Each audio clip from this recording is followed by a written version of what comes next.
Opa, tirei o chat sem querer.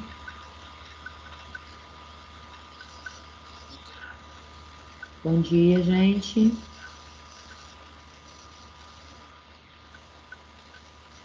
Bom dia, galera.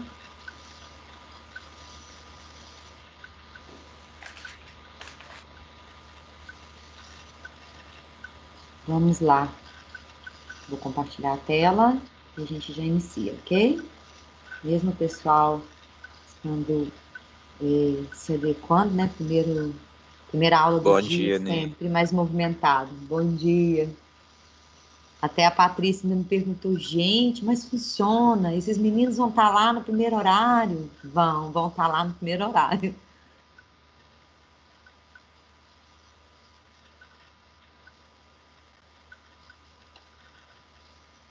Bom dia, galera. Sejam bem-vindos. Essa terça-feira fria, que tá dando vontade só da gente ficar na cama, quietinho. Tudo bem com todos?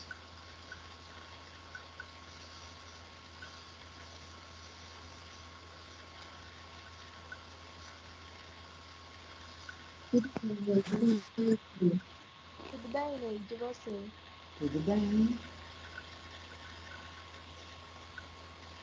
Opa, admitir.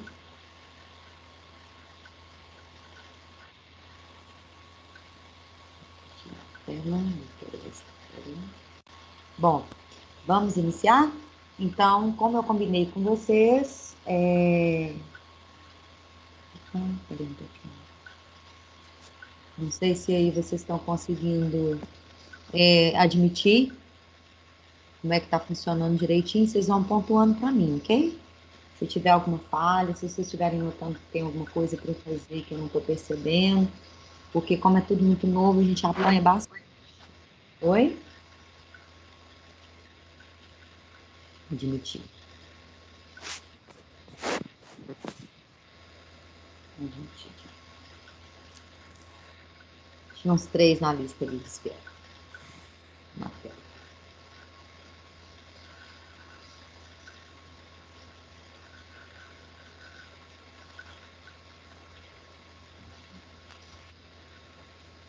Vamos lá? Bom, vamos falar das subordinadas adverbiais hoje, lá na página 296, eu acho. Acho que é esse mesmo. Vamos primeiro frisar, comentar, finalizar o último slide que ficou faltando ontem, que é o finalzinho lá da página 295. Na 295, a parte daquele anúncio, vocês lembram, do cartão de crédito do Bradesco, eu tenho aí várias questões. E uma dessas questões deixa eu admitir aqui.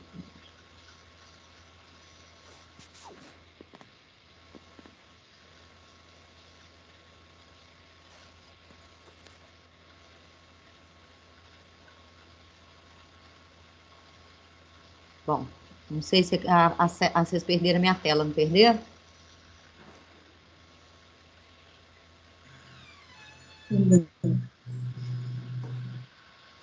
Vamos a ela.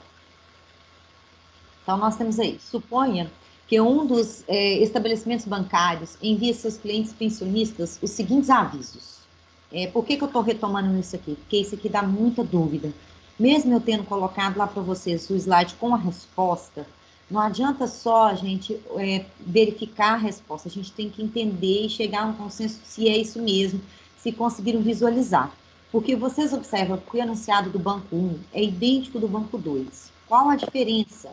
Apenas o do banco 2 inseriu a oração adjetiva, que é que recebem seu contra-cheque no dia 1º, entre vírgulas, enquanto que o banco 1, ele não inseriu esse enunciado entre vírgulas. Então, o fato de colocar ou não a vírgula interfere no sentido.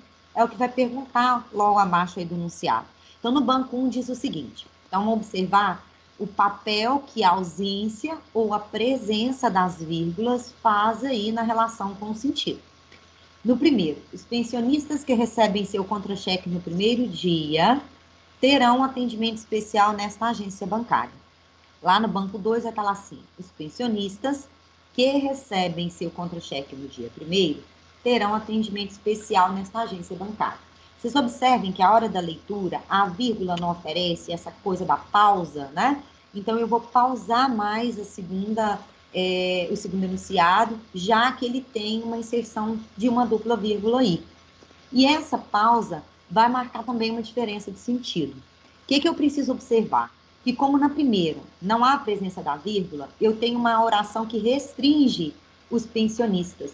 São só os pensionistas que recebem no dia 1º que terão esse atendimento especial, tá? Já no banco 2, a ideia de que todos os pensionistas terão atendimento especial nesta agência, particularmente ou porque recebem seu contra-cheque no seu 1º dia, certo? Então, é mais ou menos isso que explica a resposta aqui. Eu queria saber se vocês têm alguma dúvida nessa parte. É o último slide de oração adjetiva, e aí a gente parte para falar das adverbiais, que, ao meu ver, são mais fáceis, embora tenha um número significativo, tá, de orações, de classificações possíveis. Há alguma dúvida, gente? Nessa parte aqui? Ô, Neide, a gente tem uma dúvida, só que era uma atividade anterior sobre o mico-leão dourado, só que eu não tô achando ela aqui. Então, vamos Será fazer que o sabe? seguinte. Eu tenho ela, eu acredito até que o slide comentado. Então, vamos fazer o seguinte, é porque também a mesma ideia, né? Se você lembrar ali do mico-leão dourado. Ela é mais no início, quer ver? Das atividades de orações adjetivas. Eu vou separar ela, Lucas, e te mando no chat depois, no particular, que aí fica mais fácil para você analisar. E aí, se a sua dúvida se mantiver, você coloca lá para mim e a gente vai trocando figurinha. Combinado? Beleza. Então, vamos dar sequência nas adverbiais, e aí depois eu localizo isso, porque eu acho que está nos outros slides, eles não estão nessa apresentação daqui. Aí tira a gente do foco, beleza? Vamos lá, então. Nesse caso, a nossa aula vai dar sequência, então, no capítulo 25. Quem tiver aí com material didático fácil aí, pode pegar. Eu acho que torna a aula mais concreta, tá, gente? Eu sei que tem muita gente aí que deve estar com dificuldade na organização do tempo, na organização do material. E a gente estando em casa, a gente tem a impressão de que tudo tá light, né? E não está. A gente precisa se organizar para poder conduzir melhor aquilo que a gente tem para fazer e o tempo que a gente tem também. Então, nesse caso, é importante vocês terem o espaço para vocês, um lugar em que vocês consigam colocar o material de vocês e achar tudo a hora que vocês precisam. Tá olhando onde que está o caderno e o livro e o que vocês fizeram, onde que estão a dúvida, coloca uma observação para vocês, uma interrogação, um ícone, que ajuda vocês a apontar, isso aqui eu tive dúvida na hora de fazer, então vou ficar mais atento. Esse aqui eu não fiz, então eu preciso prestar mais atenção, ou pegar a aula depois, que eu estou postando todas. Quando eu não posto a gravação da aula, porque às vezes dá falha, como a de ontem, eu posto pelo menos os slides para vocês terem como acompanhar. Se tiver dúvida, coloca lá para mim no Clip Escola, ou aqui no chat, que agora tem essa possibilidade também, para eu poder ir respondendo vocês e vocês não ficarem com nada pendurado para frente, para trás. Por quê? Porque nós vamos entrar em outras coisas que demandam uma correlação com isso daqui. Então, se vocês têm uma boa base, fica mais fácil, certo? Bom, vamos dar uma olhada a partir daqui, que eu tenho uma abertura do capítulo com esse anúncio publicitário aqui. Tá lá assim: abaixo estão reproduzidas as páginas de abertura de uma reportagem sobre hábitos alimentares. Cortou ali no alimentares, mas dá para vocês verem aí. Livre-se dos maus hábitos. Aí abaixo da manchete, né, do link maior aí em caixa alta do anúncio de cá, eu tenho aí: a ciência descobriu como reprogramar sua rotina. Aprenda a substituir um hábito ruim por um bom. E do outro lado, vocês têm um que é muito significativo, que é um brigadeiro, e esse brigadeiro ele tem um X no meio dele. E está escrito assim, em cima: todo dia você come um doce depois do almoço? Quando sobe na balança, sempre se arrepende? Então, vocês observem que a parte esquerda dialoga com a parte direita do anúncio e vice-versa, né? Ele é um anúncio, mas ao mesmo tempo ele é uma apresentação do que virá. A imagem também significa muito, né? Porque eu uso um doce tipicamente brasileiro, não sei se vocês conhecem a história do brigadeiro, né? O brigadeiro, na verdade, foi inventado por uma cozinheira, eu acho até que ainda era escrava ainda, e ela trabalhava numa casa ou está sempre cozinhando para alguém ligado à aeronáutica. E ele era realmente um brigadeiro, ou seja, a patente que ele ocupava. E toda vez que ela fazia esse doce, ele falava que era o doce que ele preferia, que era o doce mais gostoso que ele já tinha comido. E ela deu o nome de brigadeiro para esse doce. Então, brigadeiro, negrinho e outros tantos, né, que a gente tem no país, dependendo da localização, é um doce tipicamente brasileiro. E às vezes a gente nem sabe de onde que vem, por que tem esse nome, essas coisas curiosas que tem na nossa culinária, na nossa cultura, né? É parte cultural brasileira. Bom, explorando esse anúncio, nós temos algumas questões. Então, vamos a elas. Aí, se precisar, eu retomo a tela. Nessa tela, ele fala assim: a imagem de um brigadeiro riscado com X é ilustrativa das afirmações feitas nos enunciados verbais que iniciam a reportagem. Então, a gente percebe que a imagem está ilustrando, né, vamos voltar lá, o que está dizendo do outro lado. Livre-se dos maus hábitos, que é o de comer um doce após as refeições. Beleza. Para ele é um mau hábito, nem sempre, tá, gente? Claro que tudo não deve ser visto em excesso. Se a gente conseguir equilibrar, tudo bem. Vamos lá. No contexto, o que representa o X do brigadeiro? O que vocês responderam aí para mim? O que significa o X? Eu coloquei que representa o brigadeiro sendo eliminado. Sim, a eliminação do brigadeiro, ou seja, o mau hábito, que é o consumo do brigadeiro, tá? Bom, olha o B. Que palavra ou expressão do título da página da esquerda corresponde a esse sinal? Aí é uma palavra, uma expressão, um verbo, um substantivo. Qual palavrinha que vocês marcariam aí como a representação desse X no brigadeiro? Livre-se. Livre-se, exatamente. Poderia ser uma outra palavra? Poderia ser substantivo, poderia. E a classe aí vai ser modificada dependendo do que o anunciante, dependendo de quem criou a imagem relacionada com as frases ou palavras, tem estabelecido. Mas nesse caso é o verbo livre-se. Muito bem. Vamos lá na 2. Nos enunciados dispostos acima e abaixo da imagem do brigadeiro, há palavras e expressões adverbiais indicativas de tempo. Indique-as. Então, observem que naquele trechinho que está pequeno lá, né, que a gente leu, deixa eu retomar ela aqui, que, ó, eu tenho lá, todo dia, quando sobe na balança, sempre se arrepende. Vocês observam que todas essas expressões que estão aqui no anúncio, do lado do brigadeiro, compondo a imagem, elas indicam uma circunstância. Indica qual tipo de circunstância? Tempo, certo? Então, o que vocês vão colocar? Identifique-as. Então, exatamente, peraí, a eliminação do brigadeiro, esqueci de colocar, né? Todo dia, depois do almoço e sempre, certo? Eu acho até que seria bacana vocês visualizarem. Peraí que eu voltei muito. Aqui também, tá? O quando sobe na balança. Eu não coloquei lá, mas ele é também. Então, vocês vão colocar para mim aí na resposta de vocês. Todo dia, depois do almoço, que eu não havia feito referenciação aqui com vocês. Quando sobe na balança também, indicativo de tempo. É oração, mas indicação de tempo. E o sempre, beleza? Todas essas expressões indicam tempo. Bom, que relação semântica, aí ele quer saber no sentido, há entre essas palavras e as expressões e palavras hábitos e rotina, empregados enunciados da página da esquerda. E aí, o que vocês me dizem? Qual que é a relação de sentido, então? A relação é que hábito e rotina é uma coisa que a gente faz todo dia. Ou seja, essas palavras, nessas expressões adverbiais, elas reforçam hábitos e rotinas como uma coisa constante, né? Mecânica quase. Então, se a gente consegue, dizem até, gente, que é curioso, que a gente leva 21 dias para criar um hábito. E que a partir do momento que você cria um hábito, aí é mais difícil da gente ficar livre dele. Então, hábito, às vezes, muita gente confunde hábito com mania. Ah, tem mania de, por exemplo, de pisar sempre nos mesmos lugares.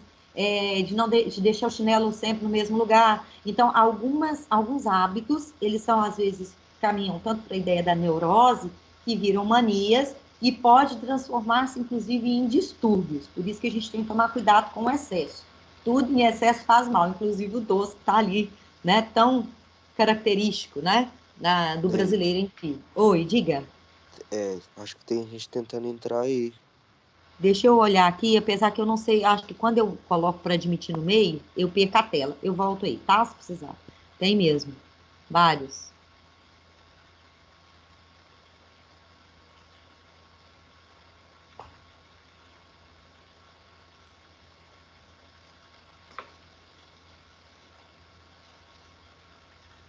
Tem esse detalhe, eu ainda tenho que descobrir como é que eu mantenho a minha tela. Às vezes, se eu colocar no fixar, eu consigo fazer isso, né? Boa ideia. Deixa eu pensar nisso aqui. Se dá para fazer de um jeito, às vezes dá do outro. Que quando a gente clica na tela e manda fixar... Vocês estão vendo a minha tela? Ou não?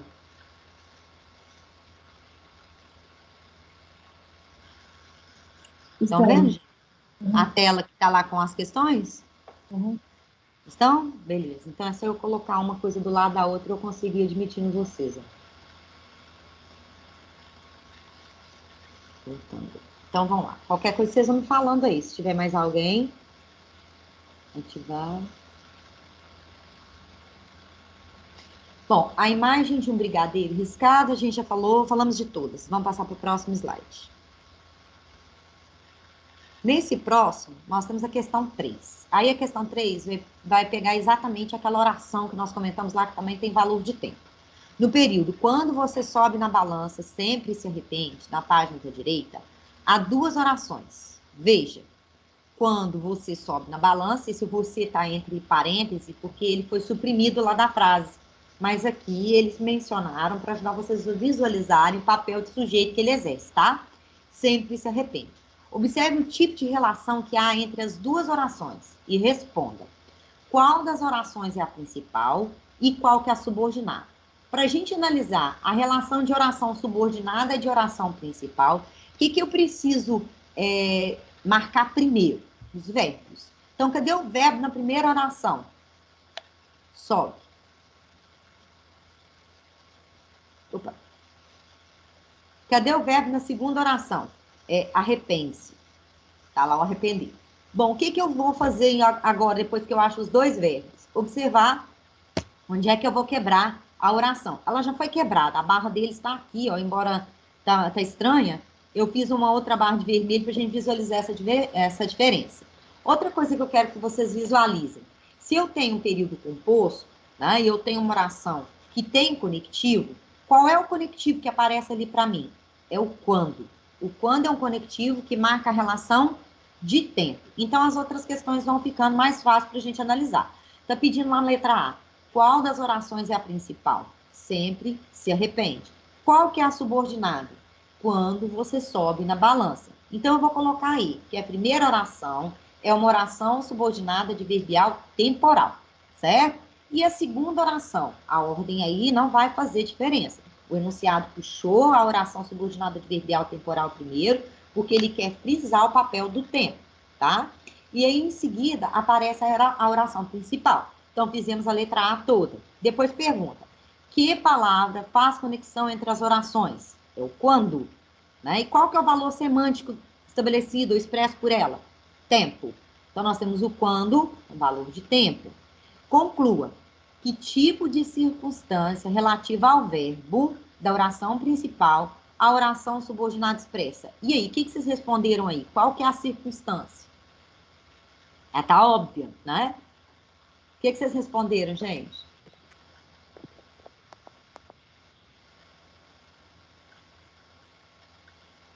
Hein, gente?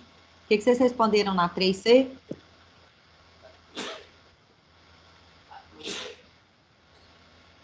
Qual que é a circunstância relativa? Ficou bem óbvia, não ficou? Qual é ela? É a de tempo, né? A oração subordinada expressa a ideia de tempo. Em relação a que outra palavra da oração principal? Ao próprio verbo.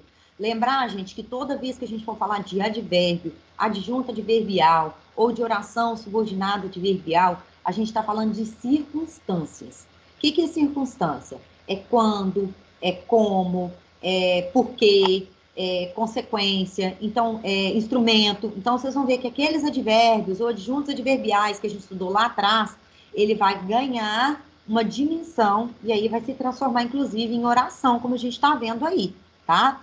Então, essa relação temporal exercida aqui, ela marca essa circunstância que nós estamos falando ali, ok?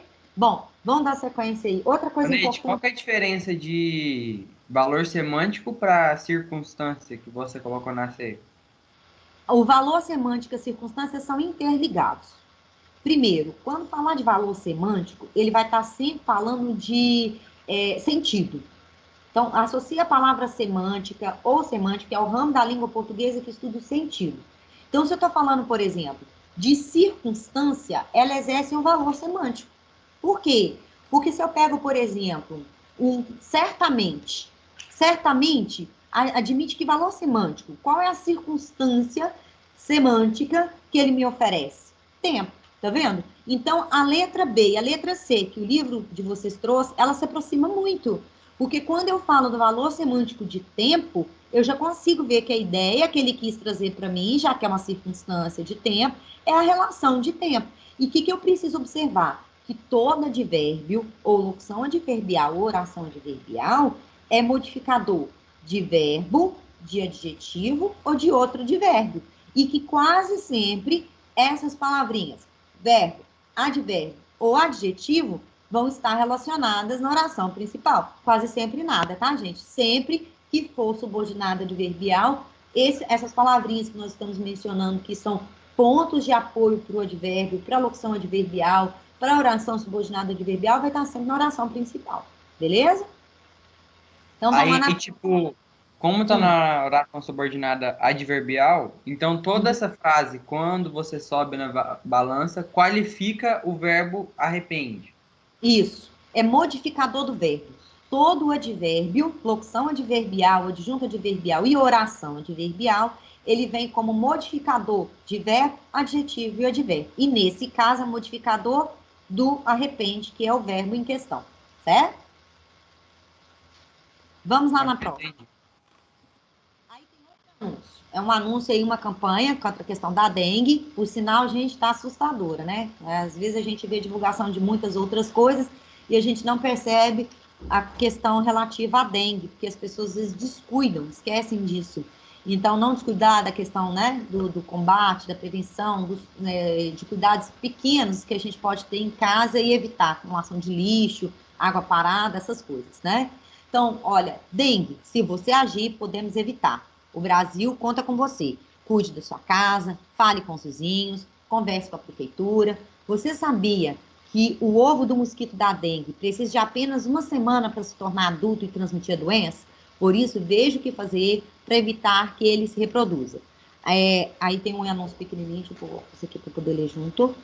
A época de chuva e calor é ideal para a reprodução do mosquito. Por isso, você precisa ficar atento a tudo que possa acumular água. Se você tiver febre alta, com dor de cabeça, dor atrás dos olhos, no corpo e nas juntas, vai imediatamente a uma unidade de saúde. Pode ser dengue, né? Além de dengue, nós temos outras zicas, chikungunya, que tem, às vezes, sintomas próximos, mas às vezes mais graves, tá, gente? Muito sério. E às vezes a pessoa que está, por exemplo, com dengue está com a imunidade baixa ou baixa imunidade, e aí o coronavírus tem uma força maior para derrubar a pessoa, né? Então, mais cuidado ainda precisa se ter com outras coisas que a gente tem que ter e que vai passando despercebido, beleza? Bom, vamos analisar aí as questões relativas a esse enunciado, que são várias. Nós temos. Observe esses enunciados retirados lá da propaganda, né? É um que está pequenininho lá no enunciado e eu li com vocês. São 2. Se você agir, podemos evitar. Se você tiver febre alta, com dor de cabeça, dor atrás dos olhos, no corpo e nas juntas, vá imediatamente à unidade de saúde. Se vocês pegarem lá no livro, vocês vão perceber que a primeira coisa que ele vai pedir nesse enunciado, junto a esse anúncio, é pedir para vocês que esse enunciado, os dois, aliás, são compostos de orações adverbiais, quais são elas e quais são as classificações. É a primeira coisa que eles vão pedir aí. Eu não vou prosseguir no slide, porque vai aparecer as marcações que eu fiz aqui. Eu teria que ter duplicado a tela. Então, vamos lá. Se você agir, podemos evitar. Cadê os dois verbos que eu tenho aqui? Eu tenho agir e tenho podemos evitar, que é locução verbal. Qual a diferença de verbo para locução verbal? Eu tenho o verbo sozinho, no caso agir, chamado tempo simples. E o podemos evitar, com dois verbos exercendo o papel de um só, certo? Então, nesse caso, o que eu tenho em podemos evitar? Verbo auxiliar mais verbo principal, tá? Outra coisa, o verbo principal é ele que determina a transitividade, que é a chamada predicação verbal, a regência e também a significação da expressão, tá? Bom, nós temos uma oração aqui que vem intercedida, intercalada, iniciada por uma conjunção, que é a conjunção se, né? E ela é separada do podemos evitar pela vírgula, por isso que eu coloquei a barra ali. Esse se tem valor de caso.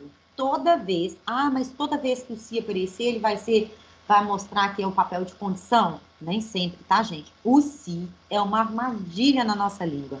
Ele pode ser um monte de coisa. Ele pode ser pronome, ele pode ser conjunção condicional, como está aqui, pronome reflexivo, ele pode ser conjunção integrante, então ele pode ser muita coisa. Como ele tem vários papéis, para a gente achar qual é o papel que ele representa, eu tenho que analisar no contexto em que ele estiver, tá? É o caso que nós temos aqui. Caso você agir, podemos evitar. Então, toda vez que o se puder ser substituído pela palavrinha caso, né, indicar possibilidade, condição, é o papel do se ali. Observe, gente, que ele vai ser determinante quando a gente for desenvolver as orações reduzidas um pouquinho mais para frente, tá certo? Bom, no segundo enunciado, eu tenho dois verbos também. Embora esse monte, né, esse enunciado imenso que tem aí, ele só tem dois verbos. Eu tenho o verbo tiver, eu classifiquei primeiro, desculpa. Primeira oração, então, vai ser adverbial condicional, né? Por quê? Porque veio introduzida pela conjunção, né, condicional se, tem valor de caso, e a oração principal veio depois dela. Eu poderia inverter? Podemos evitar se você agir? Poderia. Aqui no enunciado é intencional, porque ele está dizendo, deixando evidente que a sua ação é mais importante, é aquilo que mais faz diferença para se evitar adentro, beleza? Na segunda, eu tenho aí, então, o papel dos verbos, que é tiver, e o verbo vá, o verbo ir, flexionado. De novo, eu tenho a introdução da primeira oração com a conjunção condicional, né? Se. Então, ela vai ter a mesma classificação que eu tenho na anterior, né? O que eu tenho na anterior ali? Oração subordinada, adverbial, condicional. Eu não pus o oração todo por causa do tamanho, até aqui embaixo caberia. E a outra, já que eu não tenho conectivo nela e ela está conectada com a anterior, ela funciona como oração principal. Ficou claro? Podemos prosseguir na segunda questão aí relativa a isso? Acho que é até a letra B dessa questão, tá? Vamos a elas aí, qualquer dúvida vocês falam e eu volto aqui. Bom, tá lá assim, os dois enunciados constituem períodos compostos em que há uma oração subordinada adverbial. Identifique e classifique essas orações subordinadas adverbiais. Então, nós marcamos que nos dois enunciados, eu tenho a primeira oração iniciada com si como oração condicional e a segunda principal. Oi, gente. O que houve, gente? Você quer fazer alguma pergunta? Tá dando alguma falha no som, é isso? Hein, gente?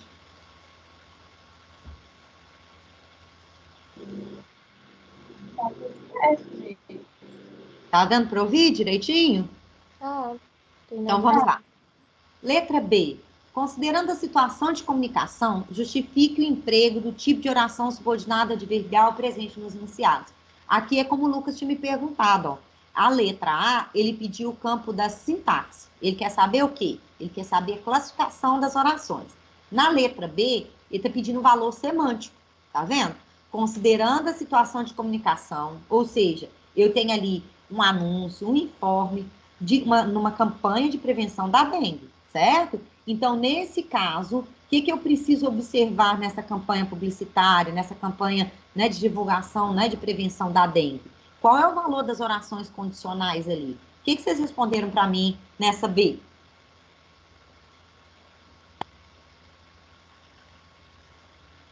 Vem, gente. Leide, eu não sei se tá certo não, mas eu coloquei que é tipo uma condição para ocorrer o fato expresso na oração principal. Então, tipo assim, para induzir as pessoas a fazerem isso, para que ocorra uma coisa boa, entendeu? É isso mesmo. A proposição que a gente tem da oração condicional é exatamente reforçar isso. Então, na primeira, dá a ideia de que é para evitar a dengue, as pessoas precisam atuar. E na segunda, visa orientar quais seriam as condições para se procurar um posto de saúde. Então, seja numa, seja noutra, nós temos esse papel, né? Que é de deixar claro as ações possíveis caso você faça isso. Então, são condições predispostas. Ótimo. Como ficariam os enunciados caso as orações subordinadas que eles representam fossem transformadas em orações reduzidas? Eu vou jogar na tela aqui de novo e vocês vão me dizer como é que eu poderia colocar se você agir e se você tiver febre alta e tudo isso que está ali até as juntas, como orações reduzidas. O que vocês fizeram aí nessa letra C? E antes de eu falar a resposta possível ali, que tem mais de uma resposta, mas eu gostaria de ver o que vocês fizeram. Como que vocês reduziriam essa oração? Detalhe, as adverbiais, gente, a gente pode reduzir de diversas formas. Mas a gente vai observar, não sei se vocês lembram, lá numa das primeiras videoaulas que a gente fez sobre essa parte, que deixava evidente que nem todo tipo, né, de oração eu consigo reduzir de todas as formas possíveis. E algumas reduzidas admitem mais de uma classificação, tá? Então, e aí na letra C, o que vocês fizeram? Como é que ficou a redução?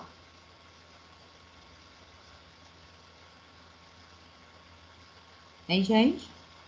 Na primeira, eu coloquei agindo, podemos evitar. Agindo, vírgula, podemos evitar. Ótimo. Deixa eu E jogar na aqui. segunda, eu coloquei tendo febre alta com dor de cabeça, dor atrás dos olhos, no corpo e nas juntas, vai imediatamente a uma unidade de saúde. Isso. Ou seja, você reduziu ambas com papel de gerúndio, certo? Uhum. Ótimo. Então, nós temos aí a possibilidade de usar seja o gerúndio, seja o infinitivo, tá? Eu coloquei só aqui para poder lembrar, não esquecer. Agindo, que é o que você fez, ou ao agir. E o último, eu acho que na segunda não há outra possibilidade mais viável, mais clara, para manter a questão da estrutura do enunciado, do que o que você usou mesmo. É o tendo, certo?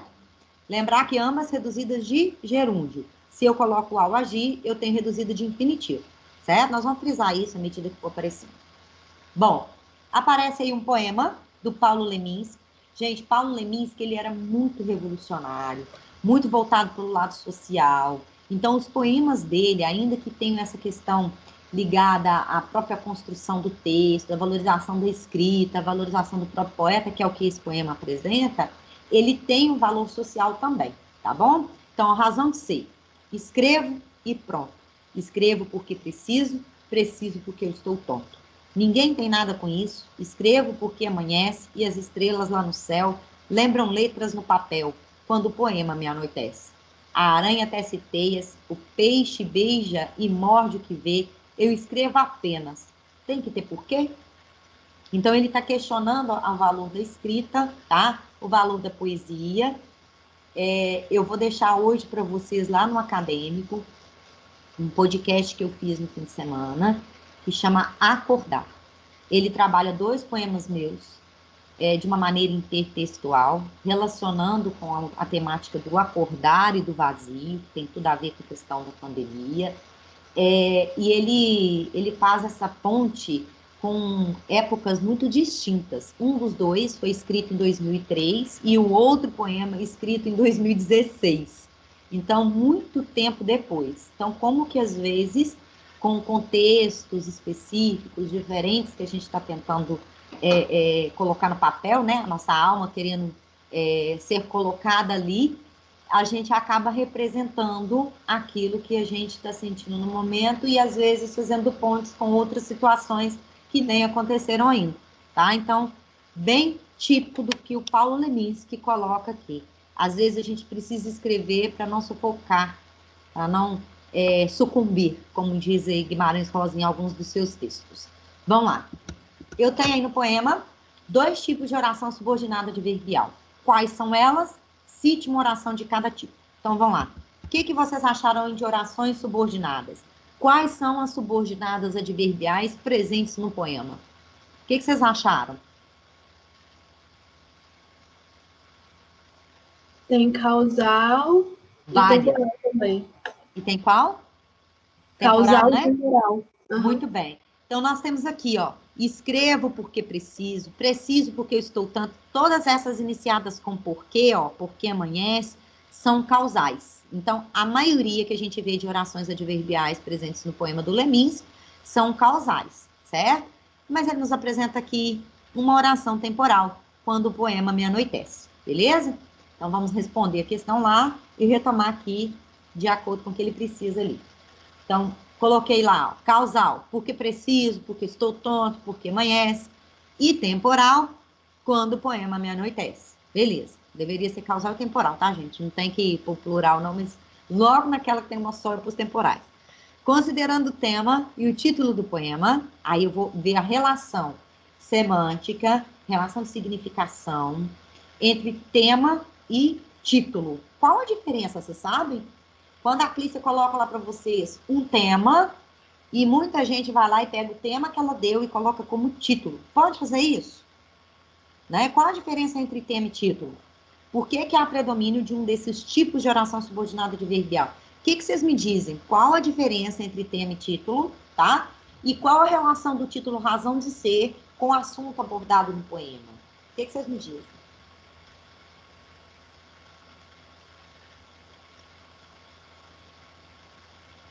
Hein, gente? Eu acho que tema é o assunto tratado no texto e título é o título do texto mesmo. A maneira como eu escolho para representar o assunto. É isso mesmo. Você, na verdade, o que a gente tem no tema, tá, gente? É importante. Quando você pega lá os temas de redação do Enem, né? Vamos trazer isso para nosso contexto de sala de aula. Se eu estou pegando temas de redação, eu estou falando de assuntos e como que eu posso abordar esse assunto. Detalhe, gente, toda vez que a gente fala de tema, eu tenho que observar qual foi o recorte. Então, se eu pego dentro do poema, eu esqueço o título razão de ser e analiso o poema do Paulo Leminski como um todo. Qual que é o assunto? Qual que é o tema? Qual que foi a abordagem temática que ele utilizou no poema ali? Ele usou o quê? Escrever. Escrever para ele é um assunto, e é um assunto muito amplo. Qual que foi o recorte que o Paulo Leminski nos trouxe, nos deu aí? Que ele precisa escrever. Ele vai dando motivos, né? Por isso que ele vai apresentando orações adverbiais causais, para mostrar que escrever é uma causa, né? E aí ele vai apresentar várias consequências. Eu preciso, eu estou tonto, está amanhecendo, né? Está anoitecendo. Então, essas relações que ele vai mostrar para vocês aí são semânticas. Mas o que a gente vai observar? O tema sempre vai ser o assunto com um recorte específico. Quando a gente vai corrigir o Enem, já corrigi vários anos, né? Já fui corretora do Enem durante uns 3 ou 4 anos seguidos. Esse último ano eu fiz o curso, mas eu não corrigi. A Priscila é corretora, é coordenadora, então ela tem aí também propriedade para falar sobre o assunto. O Elci já corrigiu também, então nós temos vários professores, o Márcio também já corrigiu. É importante para ver como é que funciona o processo e entender essa relação temática. Às vezes aparece um tema lá, aí aparece assim, fuga parcial ao tema, e a nota do aluno vai lá para baixo. O que é uma fuga parcial ao tema? É quando o aluno aborda o assunto, mas ele não consegue abordar o recorte pedido pelo assunto, certo? Então, ele não deu conta do tema. O assunto é bem amplo, o tema é mais restrito, e o título é aquilo que eu escolhi para representar o meu título, o meu texto, o meu tema, o meu assunto ali, que é o razão de ser. Para ele, o razão de ser poeta é escrever. certo? Então, note que não tem nenhuma vez razão de ser no poema. Poderia ter? Poderia, mas não é obrigatório. Eu vou dizer uma coisa para vocês. Quando eu escrevo, normalmente o título é a última coisa que eu escolho. Mas funciona para a maioria. Tem gente que escolhe o título primeiro e a partir do título desenvolve todo o seu texto, tá? Eu prefiro deixar o título para depois, porque a partir daquilo que eu escrevi, eu vou ver aquilo que vai representar o que foi escrito por mim, tá? Eu tenho que ficar de olho no tempo, né? Que vocês me ajudam a verificar aí, que já são 8h11, porque senão a gente acaba chocando uma live com a outra e não é a intenção, tá? Eu vou responder só o que está na tela e a gente continua a partir daqui, beleza? Então, nós vamos finalizar pelo menos a página 301, já está de bom tamanho. Então, primeiro, quais são os tipos de oração adverbial? A gente já respondeu. E na letra B, há o predomínio das orações causais, porque o lírico se manifesta, ou ele quer expressar, explicar as razões, as causas que o levam a escrever, que o levam a ser poeta, beleza? Vou jogar aqui na tela a tirinha que vai conduzir a nossa próxima aula, tá? Antes de falar, então vocês vão me ajudar a lembrar que nós paramos aqui, tá? Eu sempre faço uma marcação, faço uma marcação nos meus slides aqui também, mas para a gente não ficar atrasado em termos, né, de abordagem e tudo mais. Lembrar, gente, que toda vez que a gente está falando, então, de poesia, nem sempre é fácil interpretar. Quanto mais reduzido for um texto, quanto mais sintético for o meu texto, mais amplo e complexa é a interpretação do meu texto. Então, eu brinco com os meninos, eu estou vendo com os meninos do F3, haikai. Haikai são aqueles poeminhas japoneses, principalmente japoneses, né? Mas tem muito brasileiro que também faz, de 3 versos apenas. Quanto menor, mais complexa a interpretação do texto, tá? Então, nesse caso aqui, a gente tem muitas informações, né?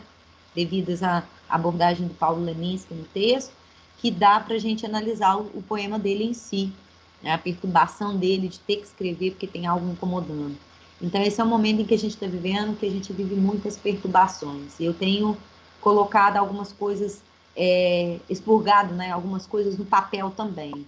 E é isso que eu quero que vocês tentem. Eu vou ver se eu consigo terminar a leitura dos textos de vocês e enviar para vocês fazerem a segunda ponte, ou seja, vocês vão fazer a reescrita vendo o que mudou, o que ampliou, qual foi a dimensão, né, que vocês passaram a ter da visão do isolamento, né, dessa questão que a gente está vivendo agora, tá certo?